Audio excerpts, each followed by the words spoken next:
Good morning student. आज हम आपके टर्म 1 सिलेबस का जो पहला चैप्टर है, यह सबसे कठिन समय नहीं, इस चैप्टर को हम समझने का प्रयास करेंगे। ये जो पोएम है जया जादवानी की रचना है और इस कविता में जो कवित्री है वो कहना चाहती है कि यह सबसे कठिन समय नहीं है। हमारे संसार में, इस दुनिया में अभी भी अच्छे लोग हैं, अभी भी ऐसे लोग हैं जो एक दूसरे के बारे में सोचते हैं, तो ये सबसे कठिन समय नहीं है। वो कहना चाहती है कि नहीं, यह सबसे कठिन समय नहीं। अभी भी दबा है चिड़िया की चोंच में तिनका। वो कहती है कि अभी भी दबा है चिड़िया की चोंच में तिनका, अर्थात तिनका क्यों लेता है चिड़िया, क्यों लेती है? क्योंकि वो घोंसला बना सके। अर्थात अभी भी ये बुरा समय नहीं है, क्योंकि चिड़िया अभी भी अपना घोंसला बनाना चाहती है, वो जीवित रहना चाहती है, वो अपना घर बनाना चाहती है और वह उड़ने की तैयारी में है।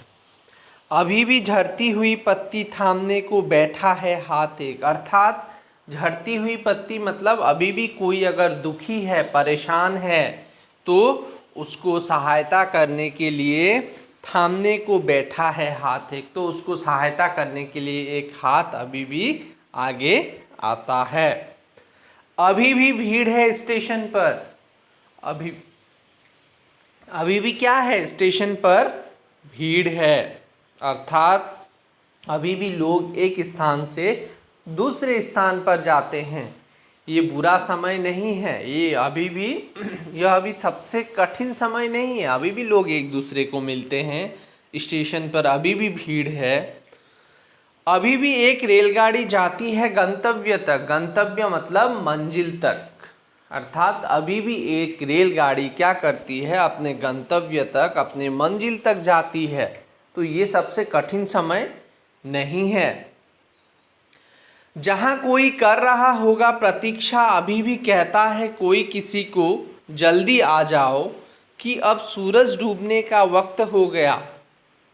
ठीक है, जहाँ कोई कर रहा होगा प्रतीक्षा, अभी भी रेलगाड़ी अपने गंतव्य तक जाती है, अभी भी कोई किसी की प्रतीक्षा करता है और क्या कहता है? अभी भी कहता है कि कोई किसी को जल्दी आ जाओ कि अब सूरज डूबने का वक्त हो गया।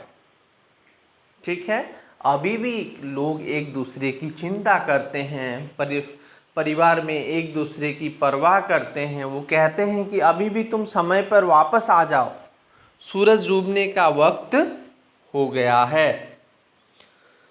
अभी कहा जाता है उस कथा का आखिरी हिस्सा जो बूढ़ी नानी सुना रही सदियों से। अभी भी बूढ़ी नानी, हर घर में जो नानी है वो क्या करती है? अभी भी अपने बच्चों को कहानियाँ सुनाती है। दुनिया के तमाम बच्चों को अभी आती है एक बस अंतरिक्ष के पार की दुनिया से, लाएगी बचे हुए लोगों की खबर। नहीं, यह सबसे कठिन समय नहीं। अर्थात अभी भी जो नानी है वो बच्चों को अंतरिक्ष की कहानियाँ सुनाती है, दूसरे ग्रह की कहानियाँ सुनाती है। तो कवित्री जो है इस कविता के माध्यम से हमें ये संदेश देना चाहती हैं कि समाज में बहुत से बुरे कार्य हो सकते हैं, लेकिन समाज में बहुत से ऐसे काम भी हैं, ऐसे घटनाएं हैं जिनको देखकर हम कह सकते हैं कि यह सबसे कठिन समय नहीं है। मैं इसको शॉर्ट में कविता को जो है कि समरी के रूप में मैं बता रहा हूँ। इस कविता में कवित्री कहना चाहती है कि यह सबसे कठिन समय नहीं है। क्यों नहीं है? क्योंकि अभी भी चिड़िया के चोंच में तिनका दबा हुआ है, वह उड़ने की तैयारी में है, वह अपना घोंसला बनाने की तैयारी में है। अगर यह सबसे कठिन समय होता तो वह अपने घर को बनाने की बात या घोंसला बनाने की बात न सोचती। अभी भी क्या होता है? झड़ती हुई पत्ती थामने को बैठा है हाथ एक। अभी भी जो परेशान है, दुखी है, उसको सहायता करने के लिए एक हाथ, अर्थात अभी भी कुछ लोग ऐसे हैं जो उनकी सहायता करना चाहते हैं। अभी भी रेलगाड़ी गंतव्य तक जाती है, ऐसा नहीं है ये बहुत कठिन समय है, अभी भी रेलगाड़ी गंतव्य अपने मंजिल तक जाती है। जहाँ कोई कर रहा होगा प्रतीक्षा, जहाँ कोई किसी की प्रतीक्षा कर रहा होता है, कहता है कोई किसी को जल्दी आ जाओ। अभी भी क्या होता है, कोई किसी को, अपने परिवार के लोगों को कहता है कि जल्दी आ जाओ, सूरज डूबने का वक्त हो गया है। ठीक है। और क्या है, अभी भी बूढ़ी नानी जो है अभी भी अपने बच्चों को अंतरिक्ष की कहानियाँ, दूसरे ग्रहों की कहानियाँ सुनाती है। तो कवित्री कहती है कि यह सबसे कठिन समय नहीं है। तो इस पोएम में कवित्री यही कहना चाहती है कि यह सबसे कठिन समय नहीं है।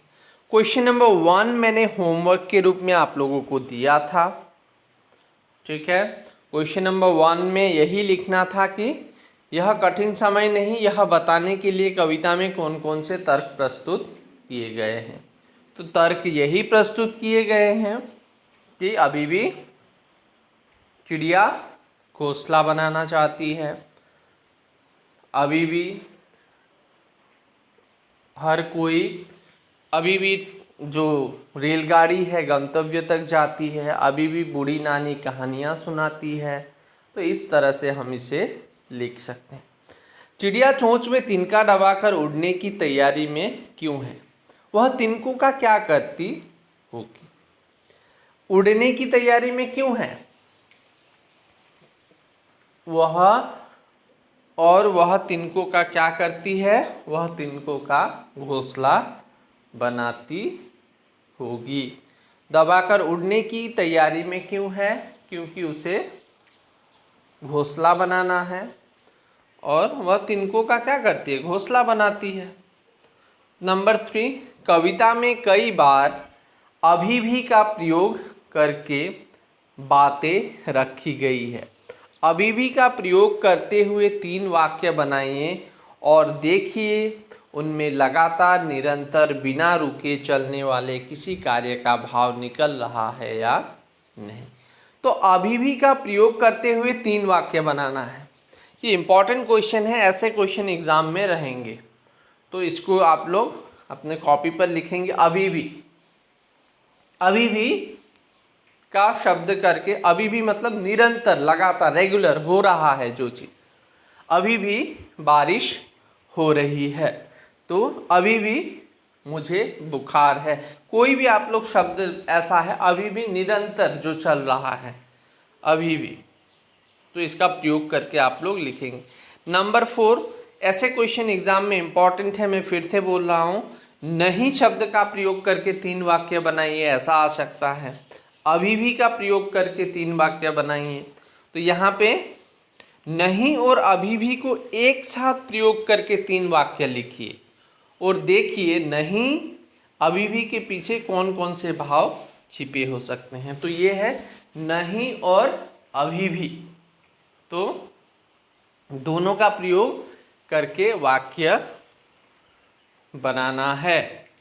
तो ये जो नंबर क्वेश्चन 3 तक है उसको आप लोगों को अपने कॉपी पर लिखना है। नंबर 1 क्वेश्चन मैंने पहले ही होमवर्क के रूप में दिया था और सभी स्टूडेंट ने सबमिट भी किया है। अभी नंबर 2, 3, 4 को आप लोगों को होमवर्क के रूप में लिखना है। तो इसको जो है कि आप लोग लिखकर मुझे गूगल क्लासरूम के माध्यम से सबमिट करेंगे। Thank you.